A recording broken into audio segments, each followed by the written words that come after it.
Afternoon. My name is Taylor Archer, and I would like to welcome you all to Kayelo's May webinar.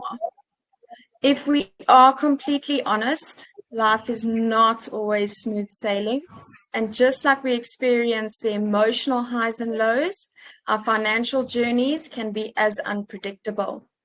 Now, in an ever-changing economic climate, resilience is not only a personal trait, but also a financial strategy.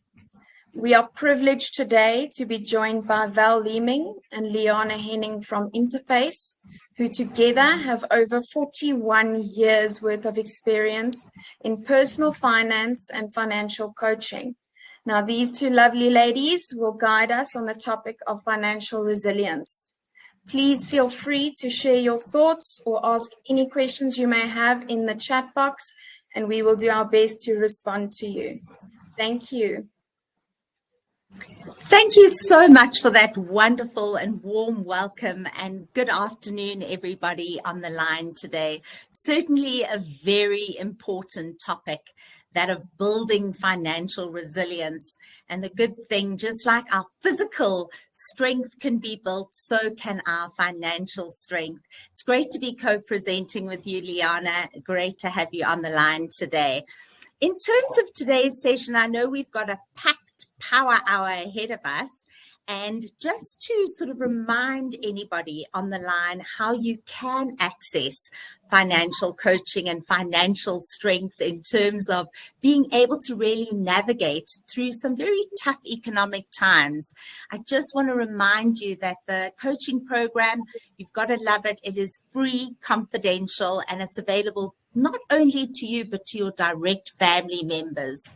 So if you're feeling the need, and if we inspire you to take the first step towards financial well-being and towards building your financial resilience muscles, we encourage you to click on the link which my colleagues have starred in the chat. And it's a secure link, and it is available also by QR code, as you can see on your screen right now. We're asking you to sort of share, how are you feeling in terms of your money situation? And if you're wanting to reach out for support, you're able to provide us with your details, and then we're able to really reach out and assist you. But in terms of today's session, we're also going to be using mentee polling, because we know that personal finance is just that. It is personal. And so if you've got a question that is burning and you perhaps want to remain anonymous, please feel free to use the Q&A on your screen. Or alternatively, we really encourage you to use mentee polling. If you haven't used mentee polling in the past, it is completely anonymous, and all you need to do is click on the mentee polling link, which is once again in the chat. So I encourage you to engage with us. And our very first mentee question is all around, what are you grateful for today? Seeing as though we're discussing this concept of becoming more financially resilient, very often we think about resilience as just a skill during tough times. But we're going to position this in terms of a positive. So we'd love to hear from you in terms of, what are you grateful for today on this Tuesday? So it's great to have you on the line. We're excited about spending the next hour with you. And just a reminder that very often in our sessions, we find that people might want to go back to some of the content. And our philosophy is caring is sharing at the Kayelo team. So we will be sharing with you a copy of the slide deck. And really, we encourage you to perhaps implement some of the things that we're touching on today. But we're going to kick off with sort of, why is financial resilience so vitally important? And Taylor mentioned that life is the series of highs and lows, ups and downs. And certainly economically, we might be finding everything is a bit everything is high, a high financial stress. The cost of living is high. And we're going to be talking about some of the key financial trends that we are impacted by in terms of the South African economic marketplace. It's almost like that analogy that we're all in the same boat, we're all in the same situation. Some things impact us all, such as the cost of living and inflation and interest rates. And so it's important for us to be able to build financial strength and resilience in order to be able to cope. We'll also be touching on some of the top financial challenges that many people face, and perhaps even giving you a little how-to guide. If you find yourself in that situation, how can you navigate if a loved one was to pass away, if you're faced with a critical illness, if you're feeling that terrible pressure of being jammed in the middle in terms of family support, perhaps elder generations that you're supporting as well as your own children. And really the message is help is at hand because we care about you, and we certainly know that your finances impact every element of your financial journey. So I'd love to really encourage you to engage with us in terms of Menti, and perhaps post in that Menti polling by using your phone. You can literally scan that QR code, or alternatively, please feel free to go onto the chat and tell us perhaps, what are you grateful for today on this terrific, thriving Tuesday? And I see life, family, job are some of those keywords coming up. Liana, in terms of your day today, what would be some of the things you're grateful for?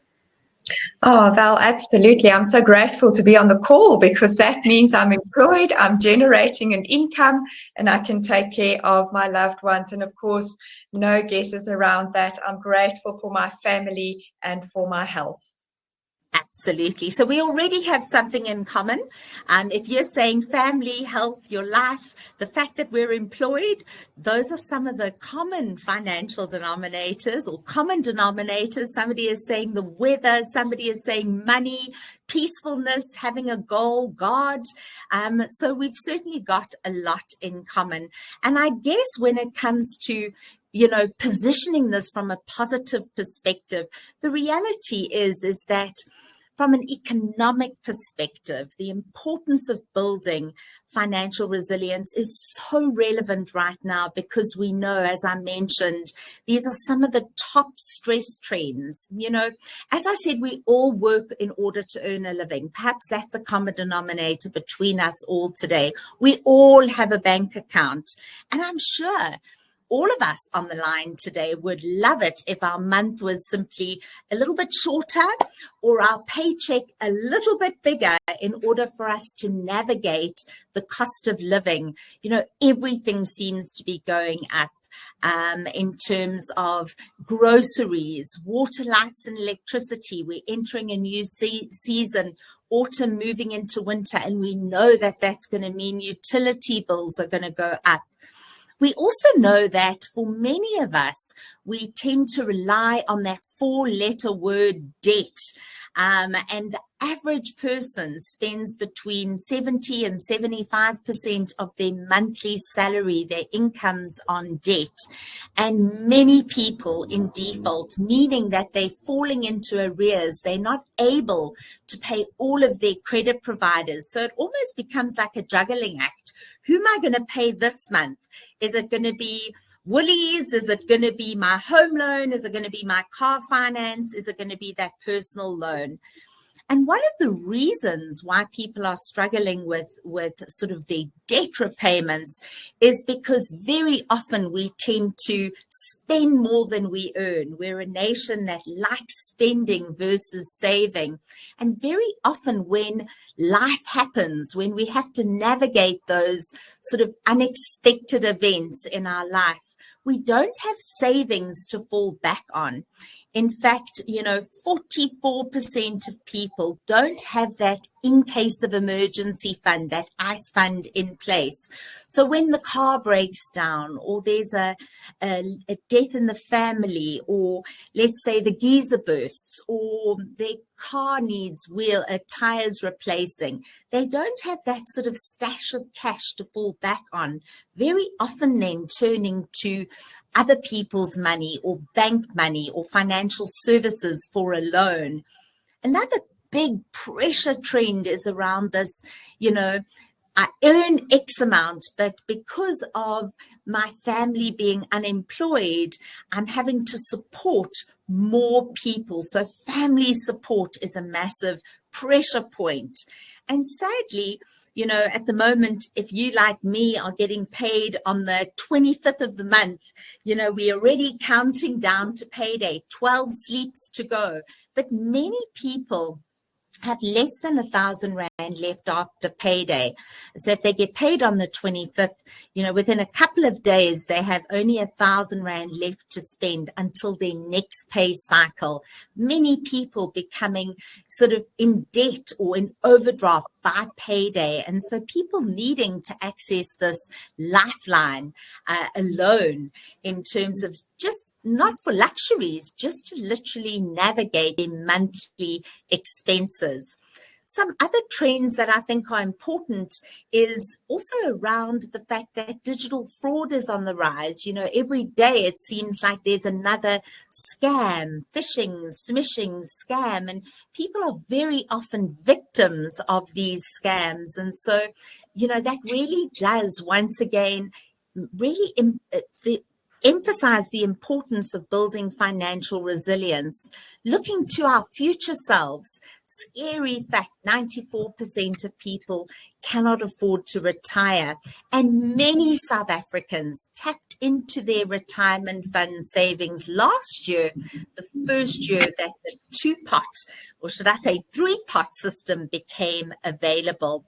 So these are just some of the trends, and I think it's important to emphasize that when a person is experiencing financial stress and they're having to dig deep in order to really have that resilience to cope and to navigate these financially tough times, financial stress is not a problem that remains locked in your bank account or in your wallet or on your banking app or on Apple Pay. It impacts you. It's almost like a shadow. It impacts every element of your life. It can impact you mentally, physically. It can impact your emotional health, even your relationship health. It even can impact our ability to work effectively. So really just wanting to emphasize that, yeah, financial problems very often have an impact on other elements. And once again, the Kayelo program being available to assist you if that is the circumstance, if that is where you're at right now in your financial life. So we'd love to tap in. It's sometimes difficult on a webinar to sort of say, raise your hand. But it is important to really check in with yourself financially. If I was to ask you to think about your current financial situation, your financial now, as it were. And remember that this is completely and utterly confidential. So on Menti, we cannot see who is saying they're starting to feel worried or they're starting to worry, or who on the line is feeling sort of okay financially. But it's vitally important for us to actually think about, how do we feel about our financial situation?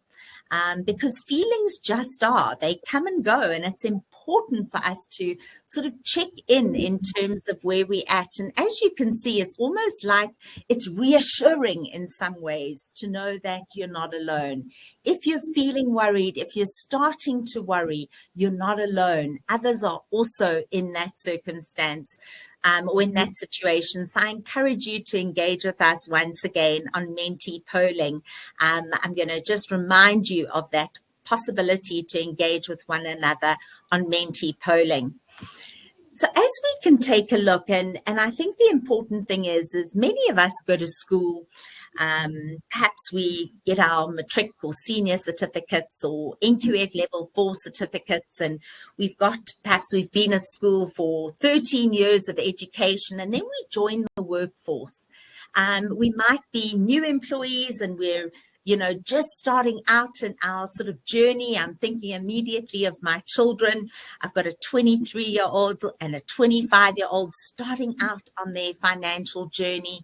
Perhaps others of you on today's call are single parenting, and that holds its own set of financial rewards and challenges. Or perhaps you're planning something special on your journey and having to really be resilient in terms of planning that event like a wedding or a new addition to your family, the birth of a new child, and that has an impact on you financially. Or perhaps you have adult children, but perhaps you are sort of getting to that stage of nearing giving birth to your first child or your second child, maternity, and perhaps you are in a positive frame. Something has happened in your financial life right now that's positive, or perhaps it's negative. But I would love to really get you to think about, in terms of your financial resilience levels, where are you at on your journey? What would be your financial life stage, as it were?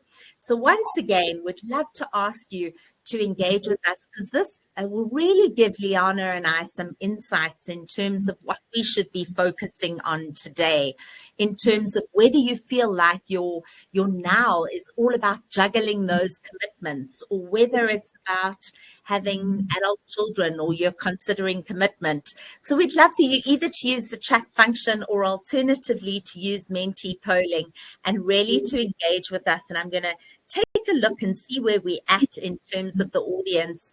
I'm seeing some of you saying you're juggling commitments. Some of you are saying you've got adult children. Seems like we've got some people at every stage of their financial life. Really do encourage you. And Liana's going to be keeping an eye on that, just so we can make today's session as relevant for you as possible, because it is about personal finance and personal resilience.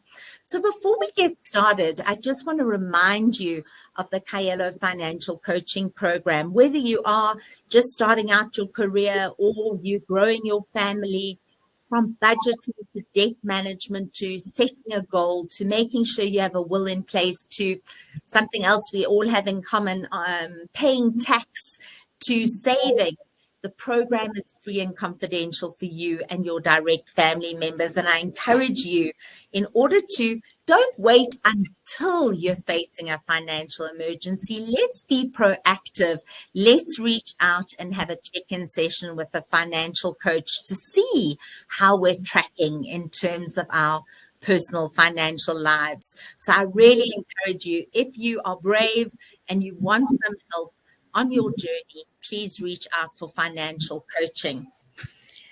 But let's really now take a look at that word, financial resilience. And I guess it's really that ability to navigate the unforeseen or foreseen life events. And I want you just to think about what would happen to your financial stability if there was job loss in your family unit.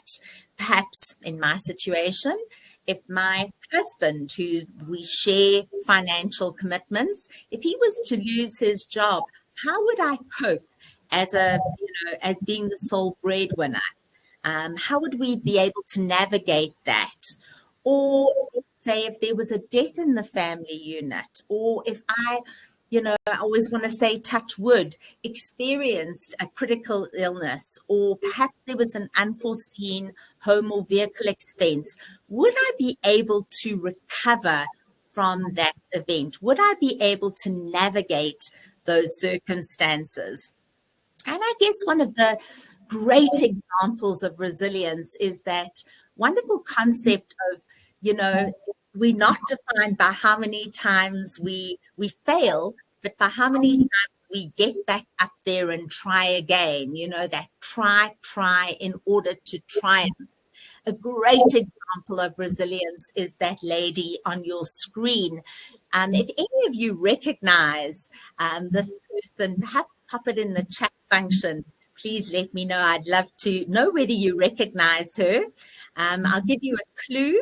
She's an author of a series of best-selling books, children's books. Let's see whether anybody gets it. Perhaps if you have got it, awesome, pop it in the chat. It's none other. Thank you, Lindsay. J.K. Rowling. And the reason why I refer to her as such a good example of resilience is because it is said that she went to 12 different publishers. She was rejected by 12 publishers. She was a single mom. She didn't have any financial sort of well-being to fall back on, rejected time and time again until finally somebody said yes, and the rest, as we know, is history. And that sort of stories of resilience really motivate us. So I would love you to perhaps think about your personal financial lives, and perhaps in recent times, or you can go back in time, but think about what challenges you might have personally experienced or within your family unit experienced. And I really encourage you, if you'd like to use the chat function, please do so. But otherwise, please feel free to use. And it doesn't have to be in the last year, although perhaps sometimes, that pops to mind immediately. But perhaps, really think about some of the challenges that you might have overcome. Liana, when thinking about some of the challenges I've had to overcome financially, it would be unexpected medical expenses for my elderly mom.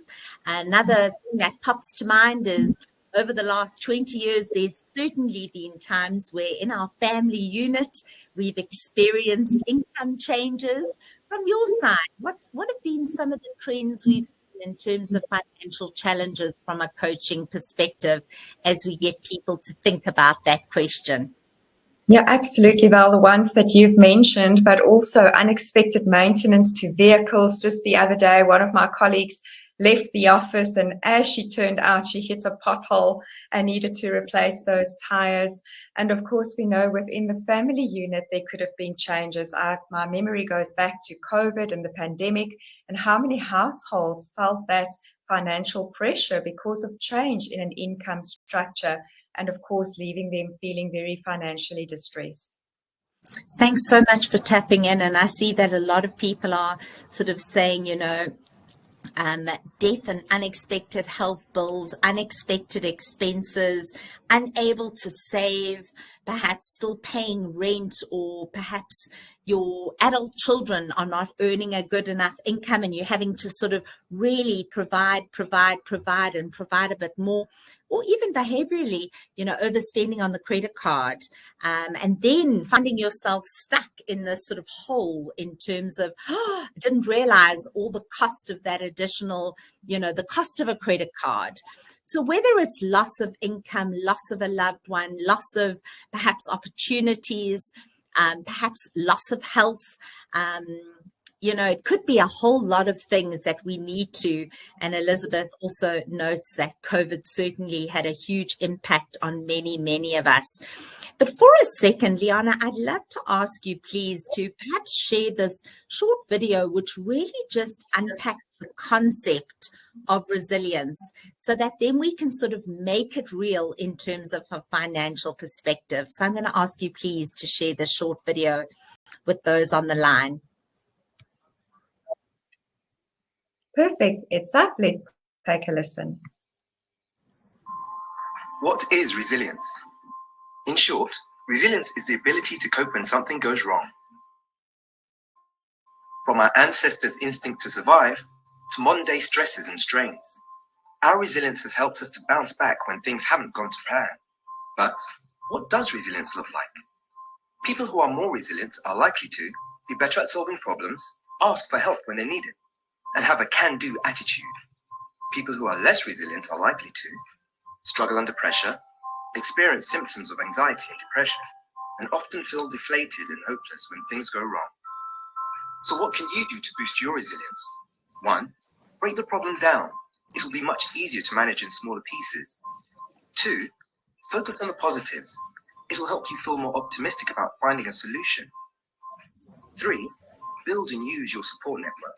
Whether it's friends, family, or colleagues, it's good to have someone in your corner. 4. Look after yourself. It'll help you refocus, making you feel more confident and in control. 5. Know your limits. If we take on too much, we can feel overwhelmed and unable to cope. Resilience is a skill that you can develop, and it takes practice. Over time, you'll become better and better at resolving problems when they arise. Try these 5 tips to boost your bounce back ability. Thanks, Liana, so much for sharing that short video. I certainly think those 5 tips being vitally, vitally, vitally important. And I guess that they are very applicable to our financial lives if we think about it. You know, it's sharing the problem with somebody else. It is being able to set our boundaries, vitally, vitally, vitally important. It's being able to perhaps, look after ourselves. We, very often, especially when it comes to family support, and I notice on the chat a number of people talking about, I was impacted by, my family members perhaps losing their jobs and then having to caretake for other people. And I'm reminded of that. For those of you who've flown before, the air hostess normally has that recording. In the event of an emergency, put on your own oxygen mask before you help others around you.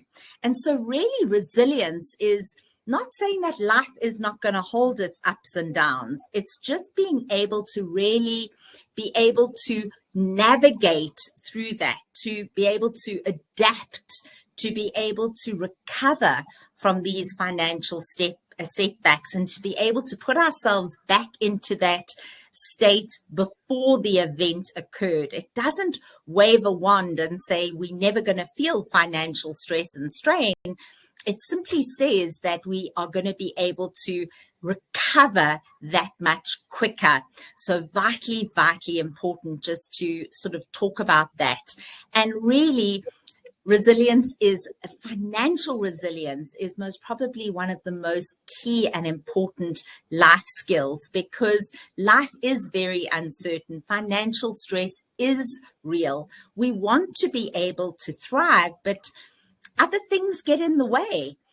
But the good news is very often, if you're able to navigate through that financial difficulty or crisis, it's during those tough times that very often we learn some of the best lessons or some of the best habits that we're able to then continue to use. Good example of that would be a number of years ago. I'm going way back in time in terms of my own financial life. I remember a time where for about 18 months, my husband was not employed. And during that time, we had to learn to live within just on my income. And that sort of skill of having to budget, having to be financially conscious, before I spent any money on anything, really to become aware of that, to be super hyper vigilant. Those tough times when he wasn't earning an income led me to be able to save more in the financially good times. And it's also important to note that sometimes these, when we're experiencing financial hardships, it could be unique to us in our situation, but it could also be due to things outside of our control, like interest rates going up, or for example, the cost of petrol going up, totally outside of our control, or the cost of living. So vitally important in terms of really being able to navigate and build financial resilience is to get back to basics. In terms of basics, one of the first things that spring to mind is sort of and I'm sure many of you have seen what is on your screen at the moment, Maslow's hierarchy of needs. In order for us to really get through the day, get through the month, there are basic things that we need. Our physiological needs. We need to eat, we need to drink, we need warmth, we need a place to live. Then we need our safety and security needs taken care of in order for us to be able to move up that hierarchy. Similarly, in terms of financial health, there is sort of that awareness of where you're at right now on your financial journey, then getting to the point where your income is exceeding your expenses. And many people literally, whatever they earn, they're spending. They struggle to create that balance of being able to have their income more than their expenses. So a point where their finances, where they're profitable on a monthly basis. Then the next step of really being able to make sure that the things that are most precious to you in your life are protected. that could be, for me personally, biggest assets would be my children. So if anything was to happen to me, my question is, will my children be impacted? Will they be financially impacted? Then perhaps moving along this sort of hierarchy, being able to say, I'm out of debt, I only perhaps have my home loan, or I'm working towards settling that debt. Then looking towards investments and ultimately financial success and freedom. But I guess we've got to almost know what that end goal is. So what is that end goal? What does financial success look like to you? Because just as stress would look different to each and every one of us, it might impact us in terms of sleep habits or eating habits or being able to be productive at work or relationships. It presents itself in different ways. Similarly, success looks different to different people. So I'd love to ask you just to think about, what is the target? What is the goal? Once again, when we take a look at that sort of hierarchy of financial freedom, what does financial freedom or financial success mean to you? Is it, somebody is saying on the chat, and please feel free to use the chat function, somebody is saying not having to budget or having less debt or being debt free. Somebody else is saying be able to afford the basics, not to worry perhaps about the basics. Perhaps for somebody else it means no debt at all or not having to budget. For me, certainly financial success is being able that emergencies don't stress me out. That for me is an element of financial success, knowing that my loved ones will cope if I'm not here to provide for them. Long term, it's about being able to, at some point, retire and be able to not reduce my standard of living, to be able to retire comfortably and not to have to ask my kids for money. For somebody else, it might be that I choose to work. I don't have to work. So financial success definitely, as you can see on the chat, means different things to different people. But some of the big keywords, as you see, as more people are engaging on Menti, that debt-free is a big one, and wealth creation. Very often financial freedom means not having debt, not having worries, and having funds to fall back on, having perhaps an investment strategy to hold back on. So if that's the end goal, that's what we're looking at, that's really what we're aiming for. It's important for us to ask ourselves, is there something holding us back from achieving that? And once again, just like our financial feelings is how we act, where we act right now. A number of years ago, I attended a session and they said the answer lies between your ears. And I had to think about that. And I thought, let's just repeat that. The answer lies between your ears. What does that truly mean? Well, very often, the answer lies in our minds, in our thoughts, in terms of what could be potentially holding us back. It could be our thoughts, it could be our circumstances, it could be people around us, our relationships could be potentially impacting our financial health. Perhaps your past money mistakes that you made, you haven't forgiven yourself for them, and that could be holding you back. It could be your money personality. Perhaps you're a natural born spender as opposed to saver. And that money personality, that sense of generosity is holding you back from reaching your financial goals and dreams. So very important to look at what could be impacting you. So I hope you found this sort of initial part of these discussions around what is financial resilience, what could be impacting your financial resilience levels, and the fact that, life is about these ups and downs. We're now going to take a look at some of these real life financial challenges and roadblocks. Liana, what are some of the very common financial hurdles that the average South African faces when they are navigating on their financial journeys, where they have to build that financial resilience or tap in to their financial resilience muscles? Thank you, Val. There's a couple of things that comes to mind, and when we looked at some of the Mentee polling responses, I can't help but to think of some of those responses. And we saw people saying what challenges have they experienced, and family came up, family commitments, responsibilities, medical expenses, unexpected events that they didn't plan for. So definitely that would be some of the financial roadblocks that we face, but also bringing it back to our daily financial management. Of course, for many people, the challenge might be simply trying to get through the month, paycheck to paycheck, not running out of money before month end. So it really depends on where you find yourself in your financial journey and what life stage and what type of challenges you have experienced. So it's where you are on that sort of financial highway, and then perhaps even thinking ahead to what potentially could be impacting you. Let's take a look at Omar's comment right now in the chat. Omar, thank you so much. Being a single mother and a breadwinner, and I think that whether it is a single mom or a single dad, but this sort of pressure of the breadwinner, Omar, as you mentioned, so true. And sometimes it's hard to have to learn these life lessons on our own. It's sometimes easier when we tap into somebody who's been there and done that before.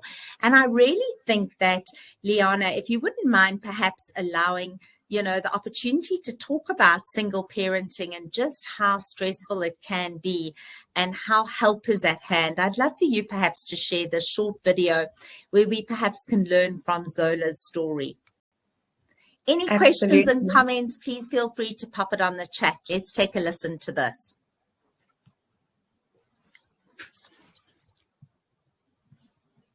My name is Zola Rani, and I'm a single mom of 2 beautiful girls. Being a young single mother can be a very challenging responsibility, especially when you are a primary caregiver and the only salary earner for the rest of the family and not just the children. There have been times when I truly felt like I could not cope and I wanted to give up and run away from my responsibilities. There were even times when I could not afford simple things for my daughters, and that really broke me emotionally. I remember going into a shower and simply crying there, as I did not want my daughters to see me cry. The truth is, I was depressed. I felt like I had lost myself, and I even was tempted to commit suicide, as I simply could not cope. Life was tough. I gave up a lot of things and felt angry with myself and did not feel able to be in a relationship. My mother, who has always been my biggest supporter, saw that I was struggling, and she gave me strength to continue. I was overwhelmed with not only health, emotional and parenting challenges, but financial problems, and reached out for financial coaching, which improved my life as I was able to manage my debts, which reduced my stress. Despite things being incredibly tough, I was able to dig deep and continue despite feeling very vulnerable and scared. With hard work, passion, dedication, and most of all resilience, things started to change for the better. I revisited my goals and managed to get a better job. I thought about my reasons for leaving, my beautiful girls, and every time I looked at them, I was very motivated. The journey continues. It is not easy, but I feel stronger, and I'm proud and grateful. I am getting there. I feel proud of being a single mom. If you are in a similar situation, my advice is to reach out for help and support by meeting with a financial coach. Try apply for maintenance. I certainly was unsuccessful, and I have now made peace with it. But I would definitely suggest you to try to get financial support. Here are my top financial tips. Let's leave it at that. Thanks, Liana. Thanks so much. So I think the key here really is for those of you who are struggling in terms of perhaps being a single parent, and having to really, if the pressure is impacting you mentally, emotionally, you're certainly not alone. We do know that financial stress is one of the top stress triggers, and we know our finances can impact our mental health and well-being. So I would really encourage you, as Zola said, to reach out, to understand your financial now, to look at spending some time managing your money, to perhaps invest in yourself so that you're, that lovely saying, the more you earn, the more you learn, the more you earn. Incredibly true. She talks a little bit about how debt was causing pressure. Perhaps chat to your workplace and ask whether you can, be allowed to have a side hustle.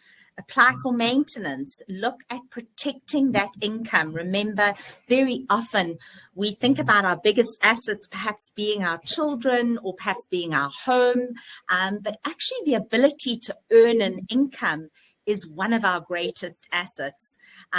So vitally important. If you're in that stage of your life in terms of single parenting and you're struggling, certainly, reach out for help, and help is certainly at hand.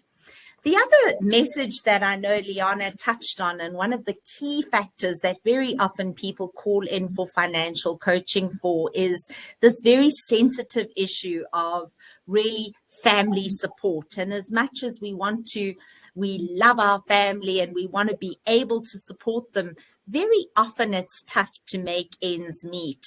Whether it's our siblings, whether it's our elderly parents, whether it is our own personal goals. And so once again, I'd love us to perhaps read or listen to this little story with regards to financial resilience, specifically in terms of family support and what it meant for Maria. Please go ahead, Liana, and share this short video. With pleasure.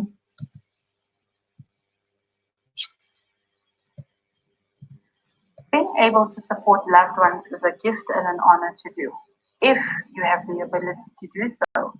My name is Maria Magwaza, and I would love to share my story of how to survive when supporting elderly parents or family members that rely on you and your income to get by. Expectation and entitlement can easily be the foundation of this noble act of love if we're not careful of how we offer assistance and manage the expectation of those we support financially. My story is that I sadly lost 3 family members in succession, all of which were breadwinners in their own households. My mother, my uncle, my grandmother, all of whom had their own homes and family members that they were supporting. Homes and family members who would soon turn to me for support and in turn affect my personal budget. It's not an easy feat trying to carry the weight of your family. However, there are ways in which you can start, manage and maintain this process without burning out. I would suggest that it is maybe a good idea to understand your parents or your family members. Draw up a realistic budget according to your affordability. Accept that you may not be able to and you do not have to cover all of the things they were previously accustomed to. Have an honest conversation with the people you are supporting. Open the lines of communication at all times. Be prepared to be candid and transparent. Always remember that you cannot give what you don't have. So never overextend yourself, because maybe you might be left feeling burnt out and feeling like you simply cannot cope.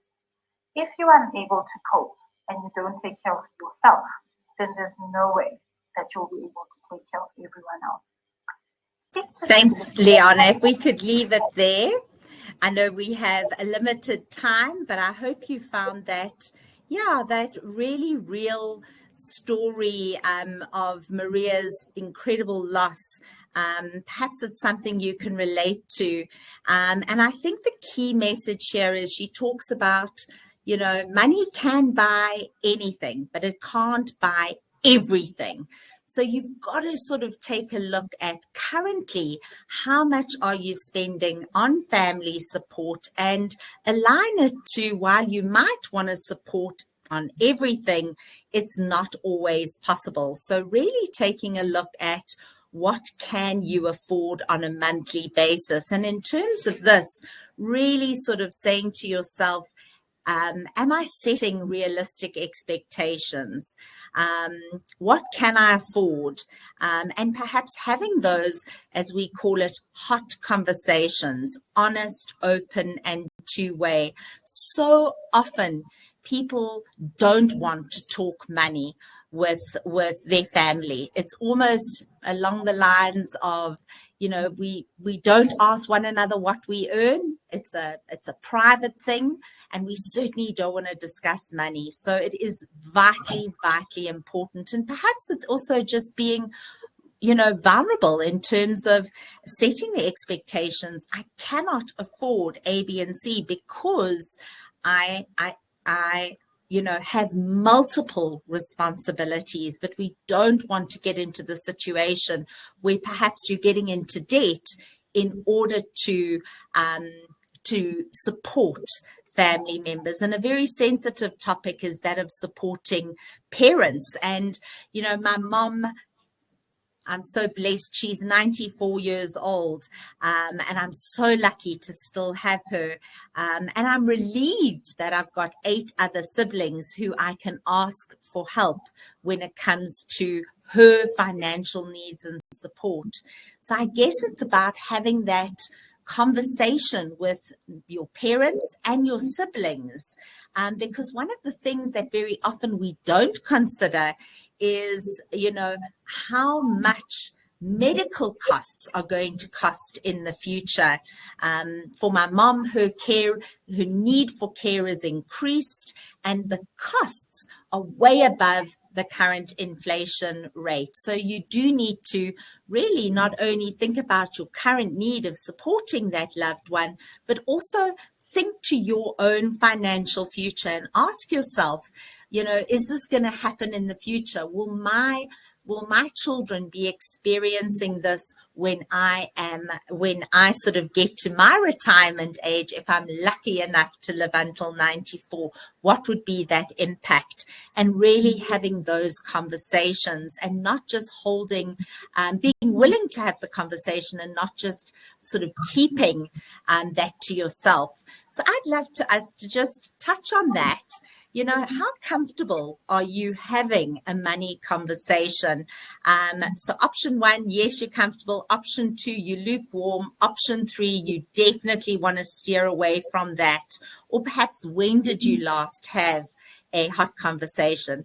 Liana, when it comes to having conversations with your children, your brother, your spouse and money, is it something that people really do struggle with? Absolutely, Val. I do not like talking about money. Like you've mentioned, we try and steer away from that. And as we look at some of our responses coming in, we can also see that some of our attendees are not necessarily that comfortable. And I guess for many people, it's where do we actually start with that conversation? That is the problem. And what is it that we want to get out of this conversation? But yes, definitely from a coaching perspective, people do not like talking about money, whether it is with their partners or spouses, or just tapping in with a financial coach or a mentor and seeing and discussing where you are in terms of your financial journey. Yeah, and I think one of the big fear factors is around if you're going to have a conversation with a financial coach, for example, that fear of being judged. And I guess I really want to encourage anybody on the line today just to reassure you that the coaches who are ready and waiting for your calls, they know you're not alone. They might not have heard your unique pressure points, but they have very often dealt with a similar type situation, and really, that support group to be able to help you get to where you're going on your financial journey and build your financial resilience. We're here, we're listening. Before we wrap up today, and I'm aware we've only got 8 minutes until we hand back to Taylor to wrap up today, but I definitely think, during times of loss, losing a loved one, I think that is when, very often we struggle from a resilience perspective. But because death is so final, and it's one of the most stressful life events. In fact, Elizabeth Kubler-Ross writes a beautiful book in terms of the stages of grief, and she talks about, and this could be grief in terms of being diagnosed with a critical illness, or grief in terms of loss of a loved one. And there's these stages until finally there's acceptance. In terms of when a person passes away, one of the things that perhaps we don't always hear about or talk about is the family feuds and the greed that comes out, and the importance of having a will in place. So I'd love to just ask you to think about, do you have a will? If you were to pass away, God forbid, or your partner, spouse, somebody who has an impact on you financially, if they were to pass away, have you updated beneficiary nomination forms? If you've got an employee benefit which has risk cover, have you updated that? Vitally, vitally important. And then, do you have a will in place? And really, a will, where there's a will, there's a way, in terms of really giving guidance to for your family who are left behind in terms of your wishes. But if you're dealing with grief, perhaps surviving the loss of a loved one, I would really say that some of the top things that you need to think about is, the changes in your income, especially if you're moving from a multiple income household to a single income household, to reach out with support groups in terms of being able to get the support you need. Take a look at, what are your assets? What are your liabilities? Reach out for help in terms of winding up of the estate. But surely during these times, your emotional cup is being drained. So you need to be able to have guidance from a financial planning or from a financial coaching perspective. And I guess we might celebrate our birthdays, but we never know when that end date is going to be. We never know, but it's one of those things we have in common. We all have a birthday, we all pay tax, we all have a bank account, and we all have an end date. So vitally important to think about the expected and unexpected. So for those of you who are answering this mentee polling question, no, I don't have a will in place, very important that becomes one of your top action items, because the impact it's going to leave on your loved ones is critically important. I guess another thing that we never like to think about is, what if we're faced with a critical illness, and how can we build our financial resilience muscles if we're in that type of a situation?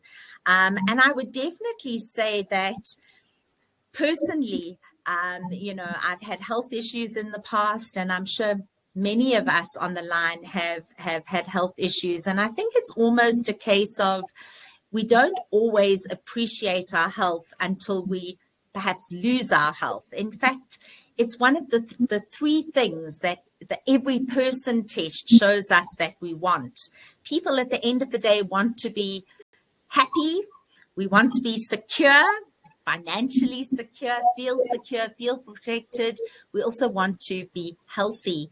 And when we're in a situation where we have a medical problem, or we have a chronic illness or disability, it's vitally important that you need to ask yourself, what protection cover do I have in place? Am I budgeting effectively?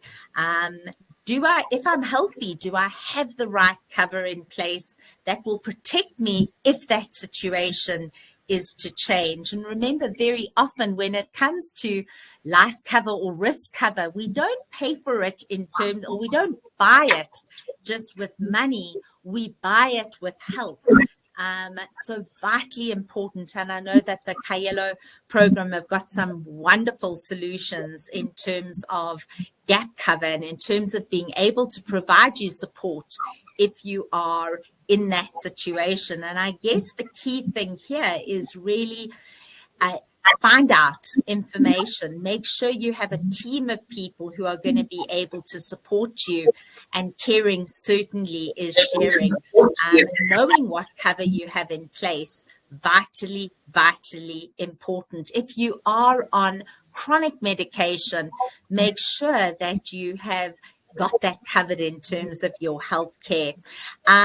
So to wrap up, Liana, as we wrap up today's session, what would be some of your top habits of financially resilient people? And what would be some of the things that you encourage those on the line to perhaps implement? Some of your top tips.